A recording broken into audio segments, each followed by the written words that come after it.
Respiratory system. This video is for BSc first year and GNM first year. Functions of the respiratory system. Exchange of gases takes place within lungs in the alveoli.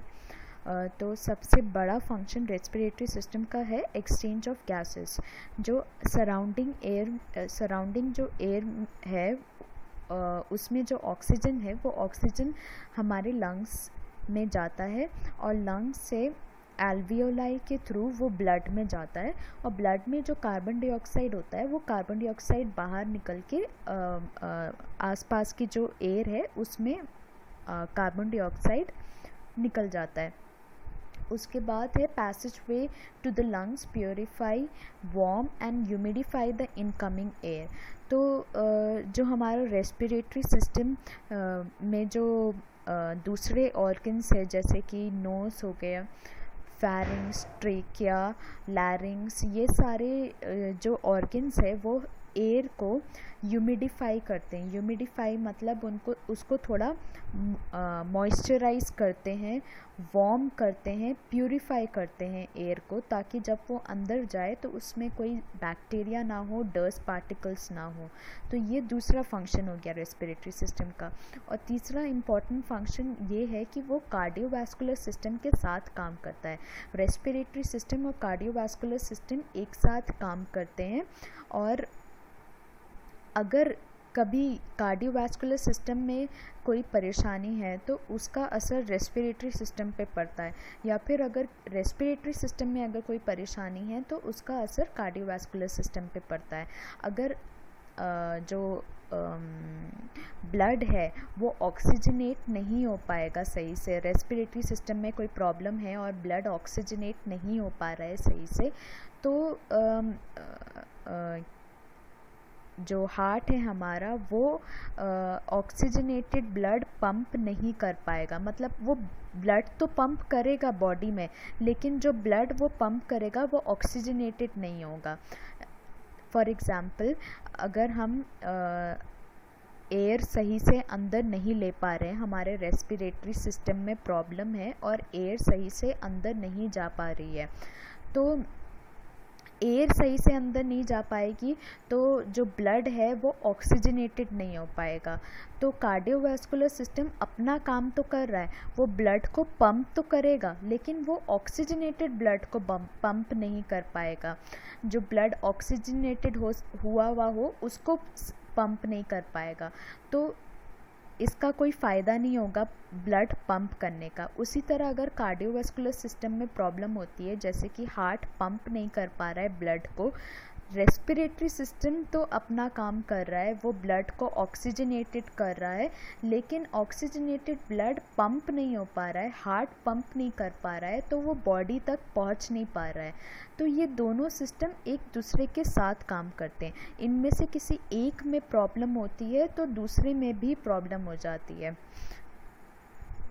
Organs of the respiratory system. Respiratory system में कौन कौन से organs होते हैं? Nose, pharynx, larynx, trachea, bronchi, lungs, alveoli, ये सारे organs होते हैं रेस्पिरेटरी सिस्टम में.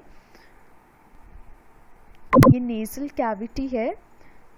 कैविटी है और पैरानेज़ल साइनसेस. पैरानेज़ल साइनसेस बेसिकली साइनसेस होते हैं. साइनसेस मतलब कि एयर फिल्ड कैविटीज़ होती है. कैविटीज़ होते हैं होल या फिर एयर फिल्ड कैविटीज़ होती है जो नाक के आसपास होती है, उन्हें हम बोलते हैं पैरानेज़ल sinuses.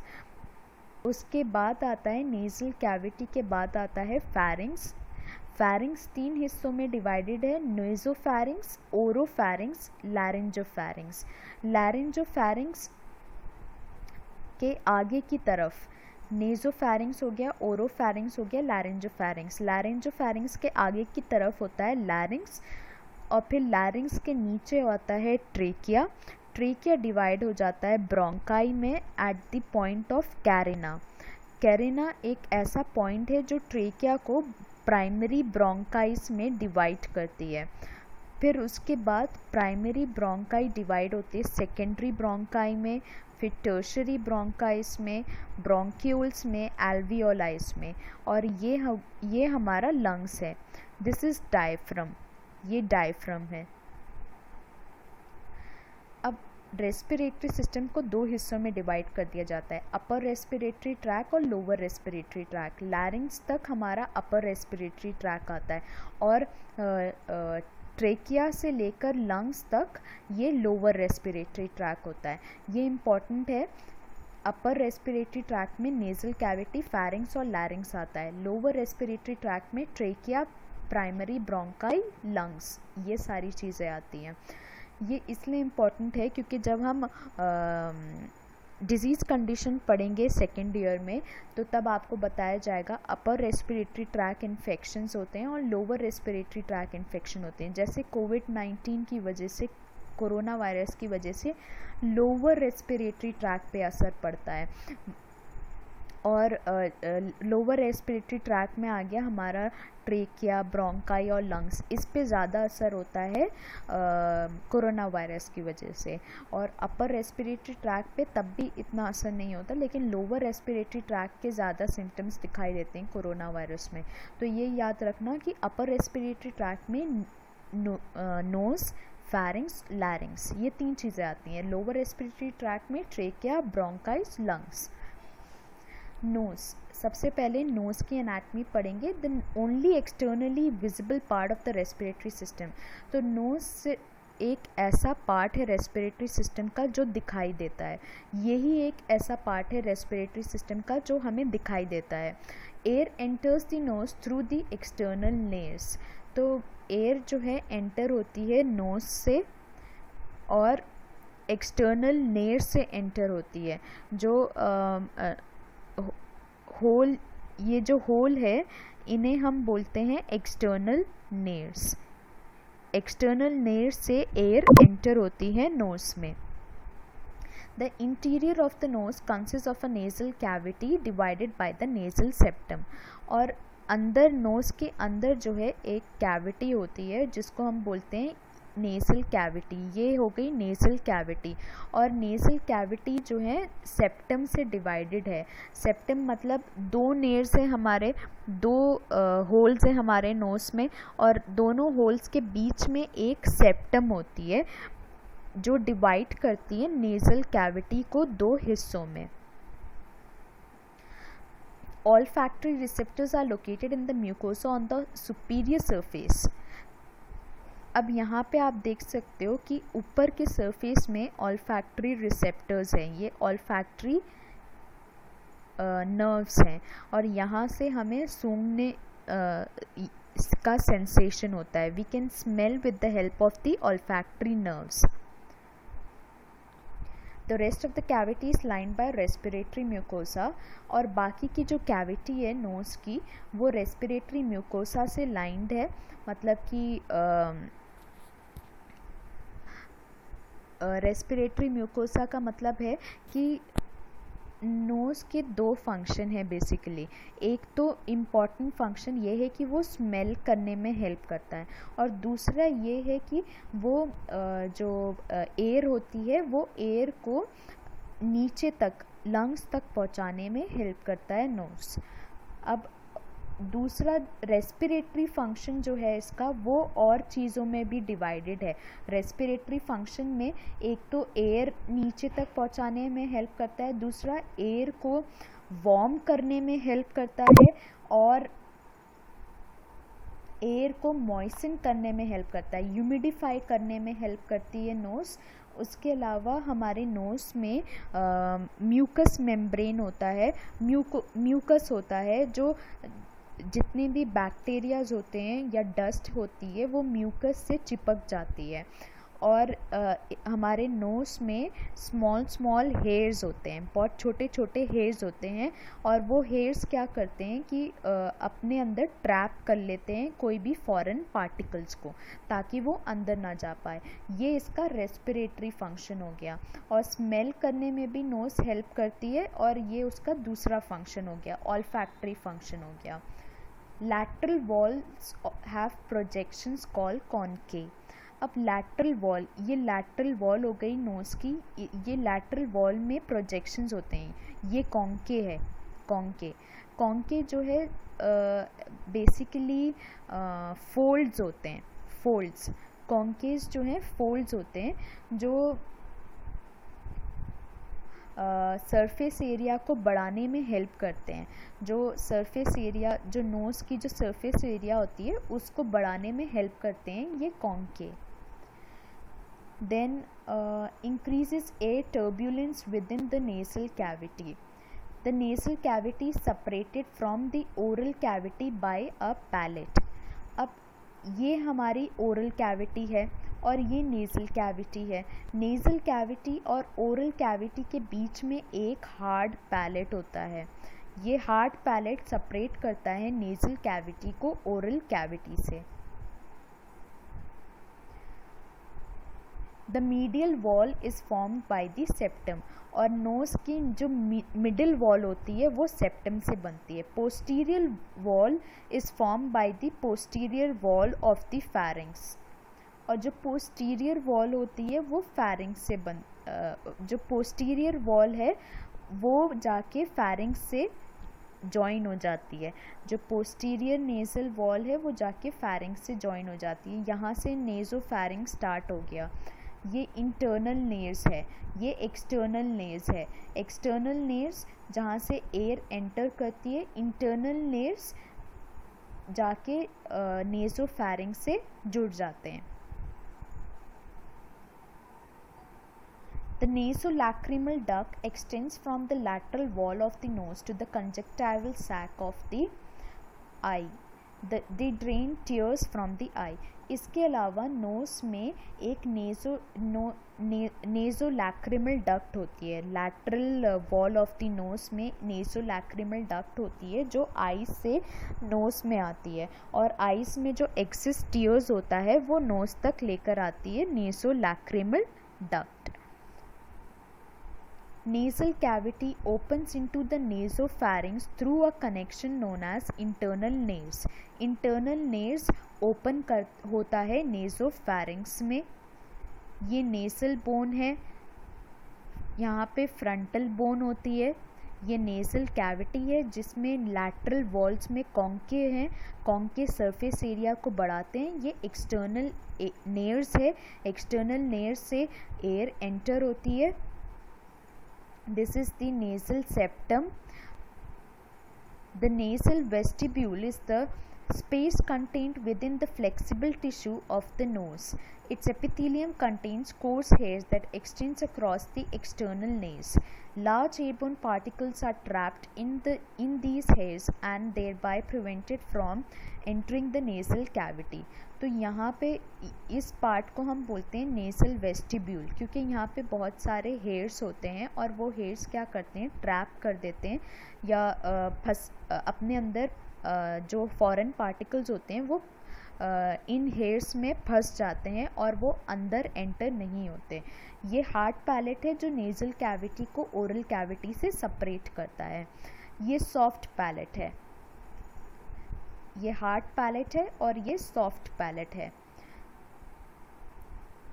Inhaled air leaves the pharynx, enters the larynx through a narrow opening of the glottis. अब नेज़ोफैरिंक्स से नीचे जब हम जाते हैं, ये नेज़ोफैरिंक्स हो गया, यहाँ से ओरोफैरिंक्स हो गया। ओरोफैरिंक्स के बाद आता है लैरिंजोफैरिंक्स। लैरिंजोफैरिंक्स के सामने होता है लैरिंक्स, और फिर फैरिंक्स के नीचे आता है ईसोफेगस और लैरिंक्स के नीचे आता है ट्रेकिया। पैरानेज़ल साइनसेस। अब हमारी जो बोन है, नोज़ के आसपास जितनी भी बोन्स है उसमें एक कैविटी होती है, मतलब होल्स होते हैं, और उन कैविटीज़ में एयर फिल्ड होती है। उन कैविटीज़ को हम बोलते हैं साइनसेस। साइनसेस का मतलब होता है एयर फिल्ड कैविटीज़। और ये साइनसेस कहाँ कहाँ होती है, फ्रंटल बोन में होती है, स्फिनॉइड बोन में, एथमॉइड बोन में और मैक्सिलरी बोन में होती है। ये हो गए हमारे फ्रंटल साइनसेस। ये मैक्सिलरी साइनसेस हो गए, दीज आर मैक्सिलरी साइनसेस। उसके अलावा एथमॉइड साइनस यहाँ पे होते हैं, एथमॉइड साइनस, और यहाँ पे होते हैं स्फिनॉइड साइनस। ये हो गए हमारे sphenoid sinus. Sphenoid sinus, ethmoid sinus, frontal sinus, maxillary sinus.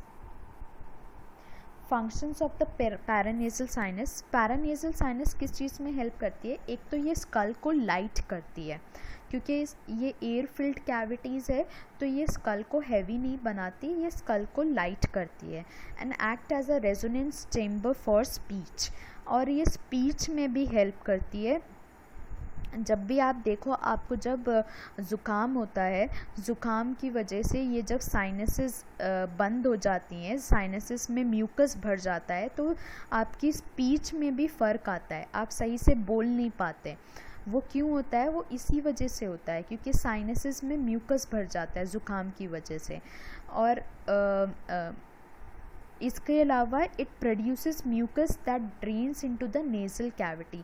ये साइनसेस नॉर्मली म्यूकस को प्रोड्यूस करती है, और ये म्यूकस जो है नेज़ल कैविटी में ड्रेन होता है, मतलब नेज़ल कैविटी में जाता है। लेकिन अगर ये म्यूकस जो है फंस जाए इन साइनसेस में, तो ये साइनसेस का इन्फेक्शन हो सकता है, जिसको हम बोलते हैं sinusitis. Pharynx, muscular passage of the nasal cavity to larynx. ये एक मस्कुलर पैसेज होता है, नेज़ल कैविटी से फैरिंग्स स्टार्ट होता है और लैरिंग्स पे एंड होता है फैरिंग्स। इसके 3 पार्ट्स होते हैं, नेज़ोफैरिंग्स, ओरोफैरिंग्स, लैरिंजोफैरिंग्स।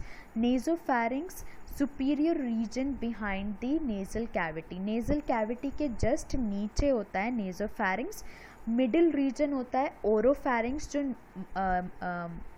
ओरल कैविटी के पीछे होता है, और फिर उसके बाद सबसे नीचे वाला पार्ट होता है फैरिंग्स का, लैरिंजोफैरिंग्स, जो लैरिंग्स से बाद में जाके अटैच हो जाता है।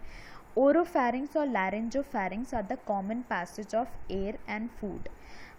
ओरोफैरिंग्स और लैरिंजोफैरिंग्स से एयर भी पास होता है और फूड भी पास होता है। It is a common passage for air and food. So this is the nasal cavity. ये नेज़ोफैरिंग्स हो गया, ओरोफैरिंग्स हो गया, दिस इज़ लैरिंजोफैरिंग्स, और लैरिंजोफैरिंग्स जाके लैरिंग्स से जुड़ जाता है, और लैरिंग्स के नीचे फिर आता है trachea. Structures of the pharynx. क्या क्या स्ट्रक्चर्स होते हैं फैरिंग्स में? Auditory tubes enter the nasopharynx. अब नेज़ोफैरिंग्स में, ये जो नेज़ोफैरिंग्स है, नेज़ोफैरिंग्स में ऑडिटरी ट्यूब्स आते हैं, यूस्टेशियन ट्यूब भी बोलते हैं। Entrance to the Eustachian tube या ऑडिटरी ट्यूब आते हैं नेज़ोफैरिंग्स तक। इसके अलावा tonsils of the pharynx, tonsils भी प्रेजेंट होते हैं फैरिंग्स में। Pharyngeal tonsils, adenoids in the nasopharynx. Nasopharynx में एडिनॉइड्स होते हैं। नेज़ोफैरिंग्स में टॉन्सिल्स जो होते हैं, यहाँ पे टॉन्सिल्स होते हैं, उन्हें हम बोलते हैं एडिनॉइड्स। ओरोफैरिंग्स में भी टॉन्सिल्स होते हैं, उन्हें हम बोलते हैं पैलेटाइन टॉन्सिल्स। और लिंगुअल टॉन्सिल्स भी होते हैं, जो टंग के एकदम नीचे होते हैं, लिंगुअल टॉन्सिल्स।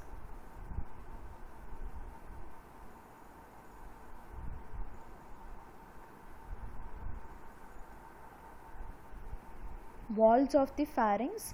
फैरिंग्स की वॉल जो है सेवरल टिश्यूज से बनी होती है। एक तो म्यूकोसा, म्यूकोसा नेज़ोफैरिंग्स में सीलिएटेड कोलमनार एपिथेलियम से होता है। ओरोफैरिंग्स और लैरिंजोफैरिंग्स में स्ट्रैटिफाइड स्क्वैमस एपिथेलियम से होता है। सब mucosa is rich in mucosa associated lymphoid tissue. जो सब म्यूकोसा होता है, म्यूकोसा के नीचे वाला जो पार्ट है, वहाँ पे बहुत सारे लिम्फोइड टिश्यूज़ होते हैं। ये जो लिम्फोइड टिश्यूज़ होते हैं, या जो माल्ट होता है म्यूकोसा एसोसिएटेड लिम्फोइड टिश्यू, वो इन्फेक्शन को प्रिवेंट करने में हेल्प करता है। और फिर उसके नीचे होते हैं स्मूथ मसल्स, जो फैरिंग्स को हमेशा ओपन रखते हैं। फंक्शंस क्या है फैरिंग्स का? फैरिंग्स जो है एक कॉमन पैसेज है एयर और फूड के लिए। It helps in warming and humidifying, warm करने में हेल्प करता है, ह्यूमिडिफाई करने में हेल्प करता है एयर को। हियरिंग में हेल्प करता है, क्योंकि यहाँ पे यूस्टेशियन ट्यूब या ऑडिटरी ट्यूब नेज़ोफैरिंक्स तक आते हैं। तो ये जो ऑडिटरी ट्यूब होते हैं ये टिम्पैनिक मेम्ब्रेन के दोनों साइड के प्रेशर को नॉर्मलाइज करने में हेल्प करते हैं। टिम्पैनिक मेम्ब्रेन के इस साइड भी प्रेशर और दूसरे साइड भी प्रेशर को नॉर्मल करने में ऑडिटरी ट्यूब हेल्प करते हैं। तो बेसिकली ये हियरिंग में भी हेल्प करते हैं। इसके अलावा प्रोटेक्शन में कैसे हेल्प करते हैं, यहाँ पे टॉन्सिल्स होते हैं, टॉन्सिल्स या फिर म्यूकोसा एसोसिएटेड लिम्फॉइड टिश्यूज़ होते हैं। ये जो म्यूकोसा एसोसिएटेड लिम्फॉइड टिश्यूज़ होते हैं ये प्रोटेक्शन में हेल्प करते हैं। इसके अलावा स्पीच में हेल्प करते हैं ये। It acts as a resonance chamber for sound. ये लैरिंग्स के साथ साथ हेल्प करते हैं स्पीच में। वैसे तो स्पीच हमारी लैरिंग्स से ही जनरेट होती है, लैरिंग्स को ही हम वॉइस बॉक्स बोलते हैं, लेकिन जैसे साइनसेस हेल्प करते हैं स्पीच में वैसे ही फैरिंग्स भी हेल्प करते हैं स्पीच में। लैरिंग्स को हम वॉइस बॉक्स भी बोलते हैं और ये बहुत सारे हाइलिन कार्टिलेज से बना होता है और ऊपर की तरफ एक फ्लैप होता है इलास्टिक कार्टिलेज का जिसको हम एपिग्लॉटिस बोलते हैं। तो एपिग्लॉटिस कवर करता है लैरिंग्स को और एपिग्लॉटिस बंद हो जाता है जब हम फूड को स्वॉलो करते हैं, जब फूड को निकलते हैं, खाने को निकलते हैं तो एपिग्लॉटिस कवर कर देता है लैरिंग्स को ताकि फूड जो है रेस्पिरेटरी ट्रैक में ना जाए और वो फैरिंग्स से होते हुए ईसोफेगस में चला जाए। यहाँ आप देख सकते हैं कि ओरोफैरिंग्स और laryngopharynx is a common passage for air and food. तो जब हम फूड को निकलते हैं तो फूड जो है यहाँ से जब पास होने लगता है तो एपिग्लॉटिस लैरिंग्स को कवर कर लेता है। ये एपिग्लॉटिस है। एपिग्लॉटिस क्या करता है, लैरिंग्स को कवर कर लेता है ताकि फूड यहाँ ना आए और यहाँ से होते हुए सीधा ईसोफेगस में चला जाए। ओके तो लैरिंग्स में एक थायराइड कार्टिलेज होते हैं, एक क्रिकॉइड कार्टिलेज होता है और 2 एरिटेनॉइड कार्टिलेजेस होते हैं। ये एपिग्लॉटिस है। एपिग्लॉटिस लैरिंग्स को कवर करता है। ये हायोइड बोन है। ये थायराइड कार्टिलेज है।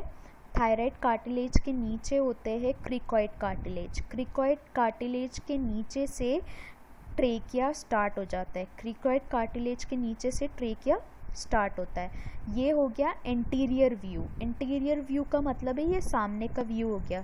पोस्टीरियर व्यू में अगर हम देखें तो पोस्टीरियर व्यू में ये जो थायराइड कार्टिलेज है ये पोस्टीरियर ये एक दूसरे से मिल नहीं रहे।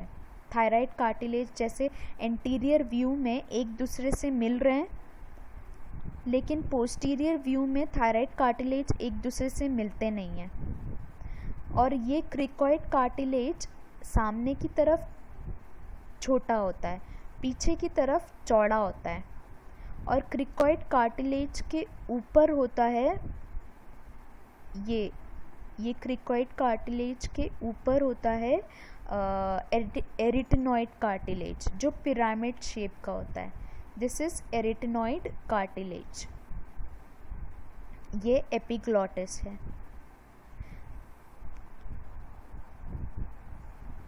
Thyroid cartilage is the largest hyaline cartilage. और थायराइड कार्टिलेज क्या है, ये लार्जेस्ट हाइलिन कार्टिलेज है। It protrudes anteriorly Adam's apple. और ये थायराइड कार्टिलेज ही लड़कों में एडम्स एप्पल बनाता है। ये सामने की तरफ थोड़ा सा निकल के आता है जिसकी वजह से लड़कों में एडम्स एप्पल बन के आता है। Interior wall is partially divided by the thyroid notch. ये पार्ट जो है ये इसको हम बोलते हैं thyroid notch. Posteriorly incomplete. Posteriorly incomplete मतलब ये दोनों पार्ट पोस्टीरियर पीछे की तरफ मिल नहीं रहे। तो इसीलिए थायराइड कार्टिलेज पोस्टीरियरली इनकम्प्लीट है। एंटीरियरली ये थायराइड नॉच इसको सेपरेट करता है। Bound with the ligament to a hyoid bone above and cricoid cartilage below. तो ये जो थायराइड कार्टिलेज है हायोइड बोन से लिगामेंट से जुड़ी हुई है, इसको हम बोलते हैं, ये लिगामेंट है, ये जो है लिगामेंट्स हैं। तो ये थायराइड कार्टिलेज हायोइड बोन से लिगामेंट से जुड़ी हुई होती है और नीचे भी ये लिगामेंट है। थायराइड कार्टिलेज क्रिकॉइड कार्टिलेज से लिगामेंट से जुड़ी हुई है। This is also a ligament. The cricoid cartilage lies below the thyroid cartilage, completely encircles the larynx. और जो क्रिकॉइड कार्टिलेज होता है वो लैरिंग्स को एनसर्कल करता है। एनसर्कल मतलब वो कम्प्लीटली कवर कर रहा है पूरे तरीके से। ये सामने की तरफ है और ये पीछे की तरफ है, एक सर्कल सा बन रहा है लैरिंग्स का। सामने की तरफ ये छोटा होता है और पीछे की तरफ थोड़ा चौड़ा होता है ये। Interior part narrow and posterior part broad होता है इसका। फिर एरिटेनॉइड कार्टिलेज, ये दो होते हैं और पिरामिड शेप के होते हैं। ये देखो, ये वाला जो पार्ट है दिस इज एरिटेनॉइड कार्टिलेज, दो हैं ये और पिरामिड शेप के हैं। On the top of the posterior broad part of the cricoid cartilage, और ये posterior broad part of the cricoid cartilage पे होते हैं ये arytenoid cartilage, and it gives attachment to the vocal cord and muscles. Vocal cord और muscles को ये attachment देते हैं एरिटेनॉइड कार्टिलेज।